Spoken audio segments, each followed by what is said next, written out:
नमस्कार, दिन भर की बड़ी खबरों में आपका स्वागत है। मैं हूं परवीन।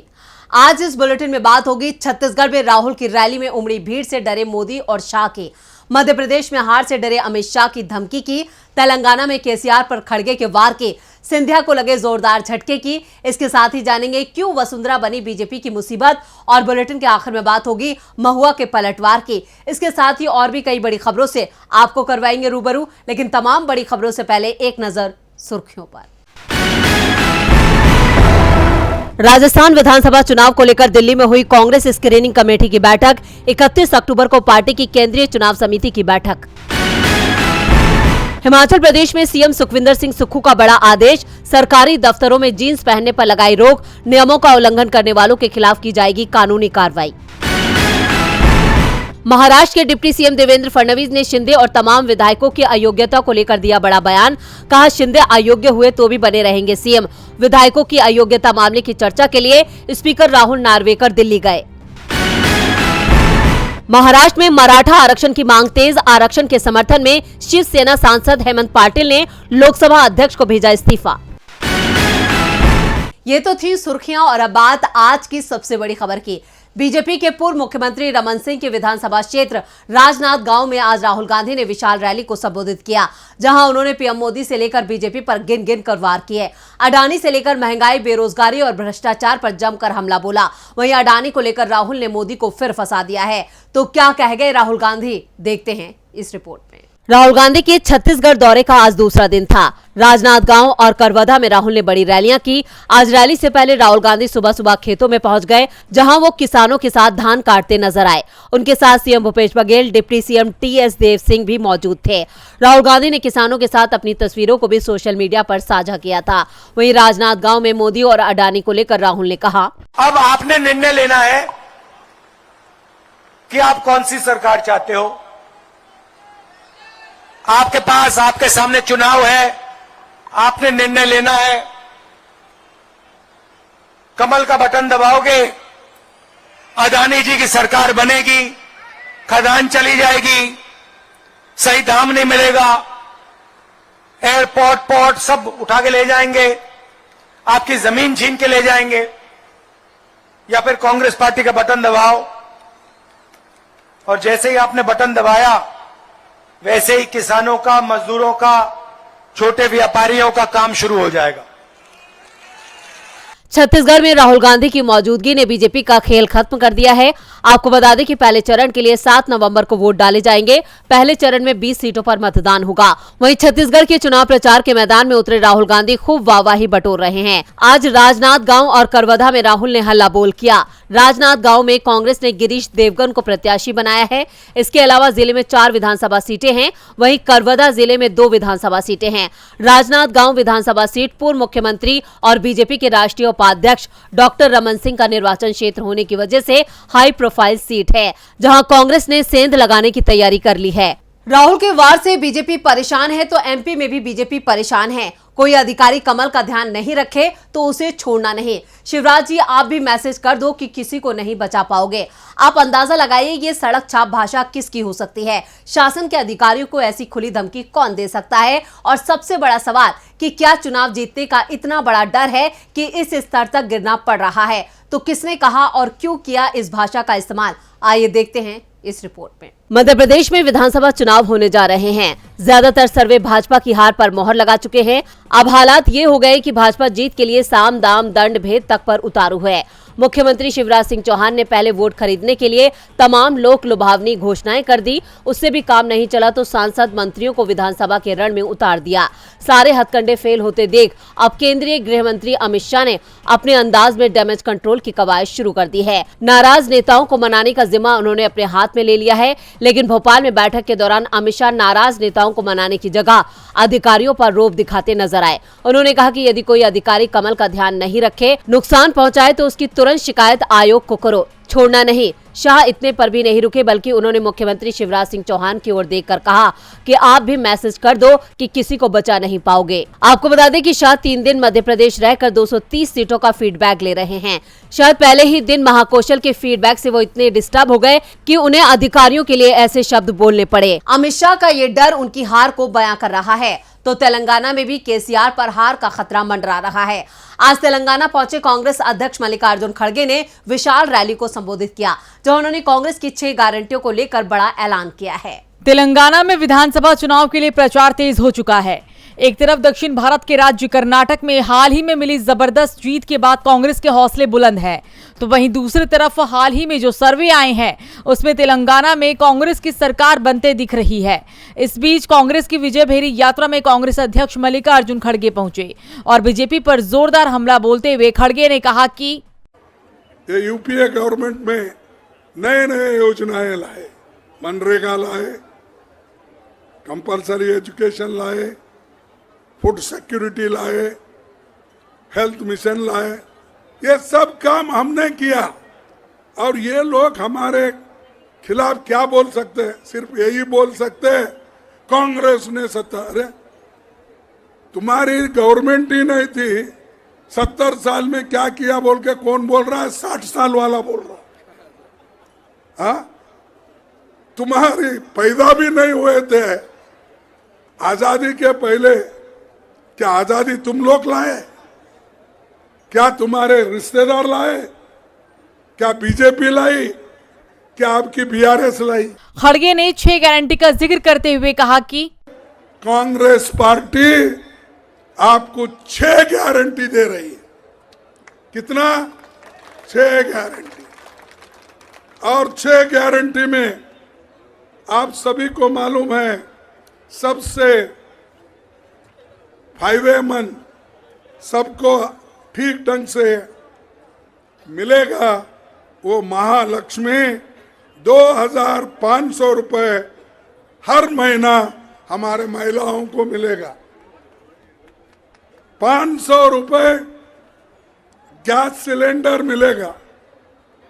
ये भी हमारे सरकार आने के बाद इसको जल्दी लागू करेंगे। एक तरफ प्रदेश में जहां 30 नवंबर को वोटिंग होगी, तो वहीं दूसरी तरफ कांग्रेस की मजबूती ने सीएम केसीआर को परेशानी में डाल दिया है। खड़गे ने कांग्रेस की सरकार बनने का दावा किया है। इधर एमपी में बीजेपी ने सिंधिया के दावे को खारिज कर दिया है।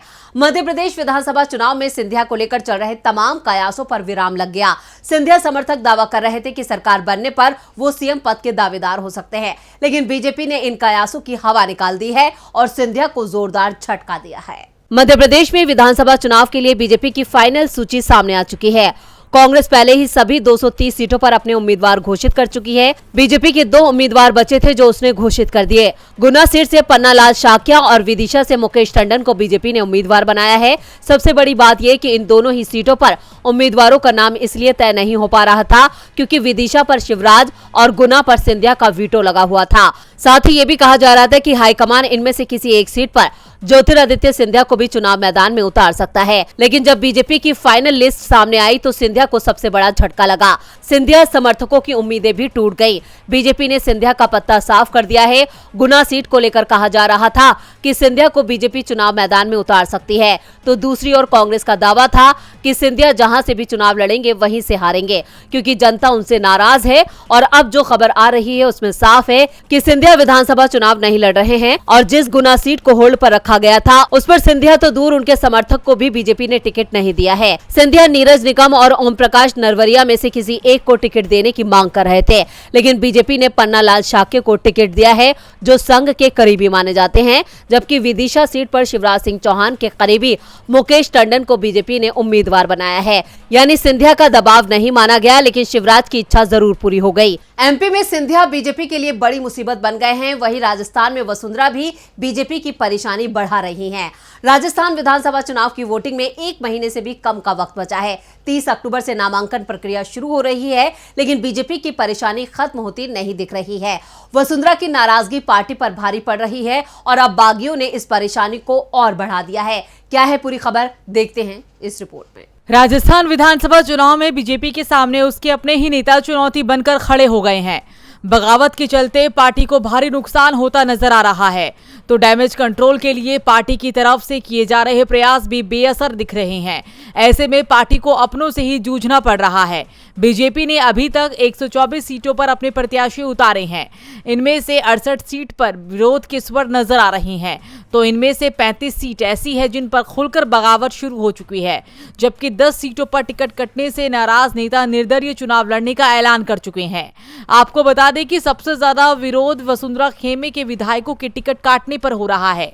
अभी तक वसुंधरा खेमे के देवी सिंह भाटी, बाबू सिंह राठौड़, चंद्रकांता मेघवाल, अशोक परनामी, प्रभुलाल सैनी, अजय सिंह तिलक, यूनुस खान, सुरेंद्र पाल, डॉक्टर राम प्रताप सहित 20 नेताओं के टिकट होल्ड पर है।